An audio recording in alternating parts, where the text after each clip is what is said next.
Salut les gars! Comme vous le savez, je suis en train de faire une série de vidéos dans laquelle je questionne ma consommation. J'ai constaté que la surconsommation sur YouTube et en dehors se fait aux dépens de la planète et de milliers de personnes. J'ai déjà abordé le cas du textile et aujourd'hui j'aborde le cas des cosmétiques. Les cosmétiques sont une vraie tendance aujourd'hui. Rien que sur YouTube, on en consomme énormément. Entre ce que les youtubeuses reçoivent pour tester et ce qu'elles achètent pour vous conseiller, la consommation est colossale. Alors qu'en soi, on n'en a pas vraiment besoin, on n'a même pas le temps de terminer le produit et on passe directement à un autre produit pour vous en parler. Sans compter que YouTube, c'est la vitrine pour ces produits-là. C'est-à-dire que YouTube influence des possibles consommateurs. Il faut tout de même pas oublier que YouTube répond à une demande du public. Les gens ont envie de voir des produits et de voir cette publicité et cette description par les youtubeuses. Donc cette norme de surconsommation est partagée tant par YouTube que par les gens qui la regardent.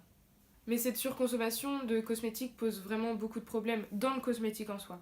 C'est-à-dire que, pour commencer, la composition de ces produits peut être nocive pour la santé. C'est-à-dire que souvent, on se préoccupe peu de ce qu'il y a dedans, mais ce sont des produits très chimiques qui peuvent être dangereux pour notre peau, par exemple. Je vous parle souvent de ce petit film qui galbe les cheveux ou alors qui fait la police. En fait, ce sont des silicones et ça peut être nocif. Ces cosmétiques peuvent aussi contenir des perturbateurs endocriniens et on en parle vraiment peu. Ensuite, ce nombre hallucinant de cosmétiques engendre une grande pollution, d'abord à la fabrication et ensuite quand ils deviennent des déchets. Les emballages sont souvent en plastique et parfois inutiles. YouTube, surtout dans le domaine de la beauté, banalise le fait d'acheter par exemple 10 masques en papier juste pour les tester ou sentir les 10 odeurs différentes, alors qu'en soi on n'en a pas besoin et c'est complètement illogique parce que c'est nocif tant pour nous que pour la planète. Jusque-là, j'y avais jamais vraiment réfléchi, mais c'est parce que je voyais toutes ces youtubeuses qu'ils faisaient et ça donne tellement envie, les packagings sont jolis, c'est pas très cher, on a envie d'essayer. Mais quand j'y réfléchis, là, maintenant, à tête reposée, en fait, ça me semble pas du tout normal. D'autant plus que ces cosmétiques cachent une réalité beaucoup moins vendeuse, le test sur les animaux. La plupart des cosmétiques sont testés sur les animaux, mais attention, toutes les marques ne pratiquent pas ce genre de test. Je m'en suis rendu compte grâce à la campagne qui lutte contre les tests sur les animaux de la marque The Body Shop. Cette campagne est assez bien documentée, je vous invite à aller la checker en barre d'infos. D'ailleurs, ils ont lancé une pétition pour changer la loi à ce sujet. C'est cette campagne qui m'a un peu alarmée sur le sujet et qui m'a fait y réfléchir.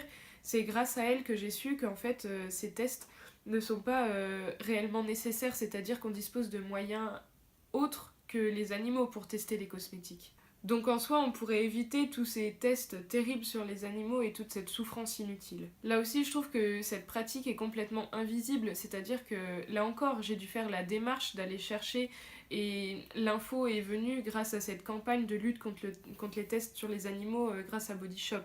En général, c'est écrit sur les produits quand le produit n'est pas testé sur les animaux, mais par contre, quand il est testé sur les animaux, bien sûr, la marque le mentionne pas sur le flacon ou sur le packaging. Comme si les marques avaient considéré ça normal, les tests sur les animaux. Là encore, la même question se pose que pour les textiles, c'est-à-dire est-ce qu'on est toujours beau et belle quand on utilise et quand on achète des cosmétiques qui sont polluants, nocifs et testés sur les animaux?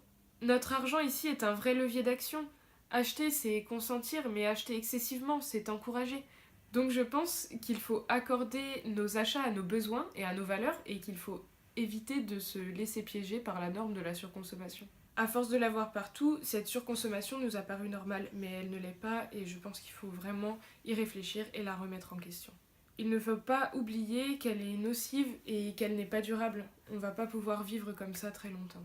Bon, cette vidéo touche à sa fin, j'espère qu'elle vous a plu et qu'elle vous a fait réfléchir. Pour ma part, elle m'a permis de remettre tout mon mode de consommation en question. Quand je revois mes anciennes vidéos qui me semblaient évidentes, je suis mal à l'aise parce que je trouve pas ça normal et je les trouve même absurdes.